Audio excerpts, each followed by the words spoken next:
요즘 사람들이 쓰는 말 중에 결정장애라는 말이 있습니다. 말 그대로 매사에 결정을 잘 못하는 사람들을 가리켜 하는 말입니다. 냉면을 먹으러 가면 물냉 먹을지 비냉 먹을지 한참을 고민하는 사람이 있습니다. 붕어빵을 먹으러 가도 팥으로 먹을지 슈크림으로 먹을지 한참을 결정하지 못하는 사람이 있습니다. 바로 제 얘기입니다. 주로 둘 다 먹고 싶을 때가 훨씬 많습니다. 그러나 이런 결정장애를 가진 사람이라고 할지라도 결코 머뭇거려서는 안 될 일들이 있습니다.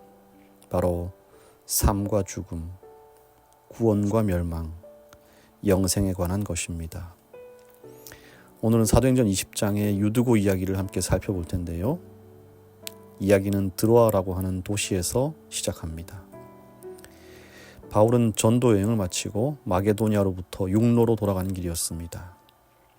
돌아가는 길에 여러 교회들을 들러서 격려하였고 특별히 드로아 교회에 들러서는 일주일간의 전도회를 열게 됩니다. 집회는 밤늦은 시간까지 계속되었습니다. 그런데 사고가 발생하죠.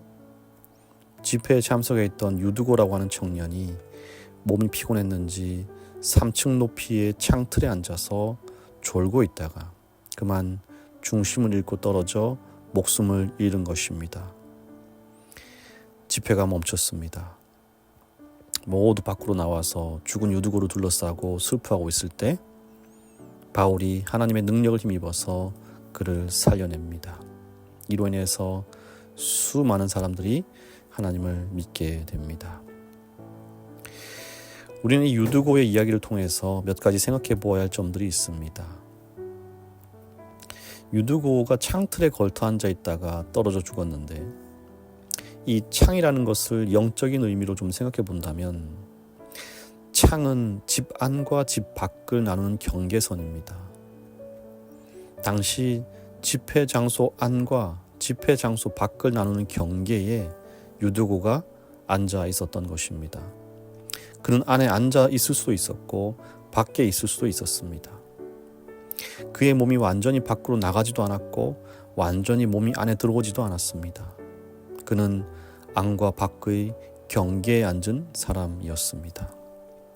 창틀을 기준으로 안은 집회가 열리는 예배 장소였고요. 밖은 예배가 없는 세상이었습니다. 안쪽은 하나님의 말씀이 들려오는 곳이라면 바깥은 모두가 잠든 고요한 밤이었습니다. 유두고는 하나님과 세상에 두 발을 다 걸친 경계선상에서 어디를 선택해야 할지 모르고 졸고 있는 그런 사람이었습니다. 그는 결정해야 했습니다. 왜냐하면 그날은 집회의 마지막 날이었어요. 일주일간 그에게는 선택의 기회가 있었지만 그러나 그는 끝까지 경계선상에 앉아 있었습니다. 그리고 이 중요한 순간에 잠을 자는 것입니다. 그렇게 잠든 그에게 찾아온 결과는 무엇이었습니까? 바로 죽음이었습니다. 하나님을 선택하지 않은 결과로서의 죽음이 아닙니다. 세상을 선택하였기 때문에 죽은 것도 아닙니다. 유두고는 아무것도 선택하지 않았기 때문에 죽은 것입니다. 사랑하는 여러분, 아무 편도 아닌 것은 죽은 것입니다. 예수님이 이렇게 말씀하십니다. 마태복음 12장 30절 나와 함께 아니하는 자는 나를 반대하는 자요 나와 함께 모으지 아니하는 자는 해치는 자니라. 어느 것도 선택하지 않으면 아무 일이 일어나지 않는 것이 아닙니다. 하나님 편을 선택해야만 그곳에 생명이 있는 것입니다. 은혜로우신 하나님이 이제 유두고에게 어느 편을 선택할지 알려주십니다. 유두고가 추락했을 때 그가 죽었다는 것을 제일 먼저 확인한 사람은 누구였을까요? 이 사람이 숨이 끊어졌다는 것을 공식적으로 확인할 수 있는 사람, 의사였습니다. 누가의 직업이 뭐였을까요? 의사였습니다. 사도행전은 누가 기록했을까요? 누가가 기록했습니다. 그 자리에 몇 명의 의료 관계자가 있었는지 모르지만 죽음을 확인한 사람 중에 누가가 있었을 것입니다. 의사 누가는 자신의 눈으로 죽음을 확인했고 죽음을 확정하였습니다. 9절에 일으켜보니 죽었는지라. 사람들은 의사인 누가가 죽었다고 하니까 당연히 믿었습니다.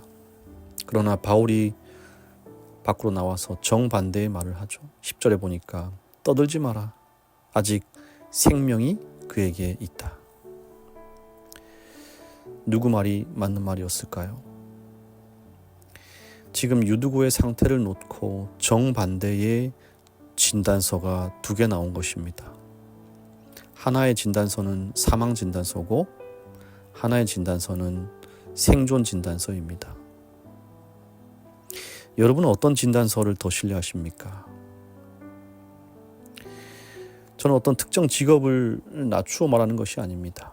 그러나 좀 더 본질적인 문제, 사람의 영혼의 생명에 관한 문제를 놓고 봤을 때 과연 삶과 죽음 중에 어느 진단서를 우리가 선택해야 할까 하는 것입니다.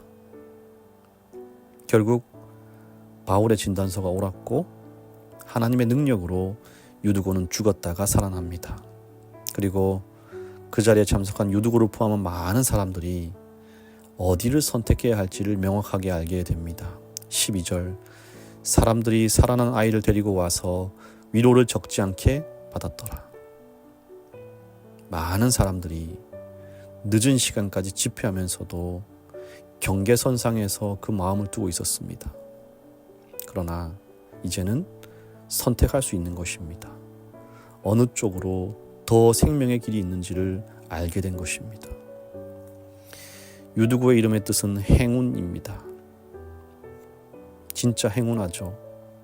죽었다가 살아났기 때문에, 자칫 하나님을 선택해보지 못하고 죽을 뻔했기 때문에, 창틀에만 있다가 이도 저도 아니게 죽을 뻔했기 때문에, 영생을 잃을 뻔했기 때문에, 그래서 행운인 것입니다. 사랑하는 여러분, 어쩌면 우리 모두는 유두고처럼 매일 창틀에서 고민하는 사람들일지도 모릅니다. 그러나 아무것도 선택하지 않는 것은 결국 우리를 졸음에 빠뜨린다는 것입니다. 우리의 선택에 있어서 그것이 삶과 죽음이 걸려있는 문제라면 당연히 생명을 선택해야 하지 않겠습니까? 오늘 하루도 하나님 편, 말씀 편, 기도 편, 교회 편을 선택하시는 하루 보내시기 바랍니다. 산상보훈 93페이지를 읽어드리고 마치겠습니다. 어떤 사람도 중립적 위치에 설 수 없다. 하나님도 사랑하지 않고 의의 원수도 섬기지 않는 중간 계층은 없다. 그리스도께서는 당신의 인간 대리자들 안에 거하셔서 그들의 재능을 통해 일하시고 그들의 힘을 통해 활동하셔야 한다.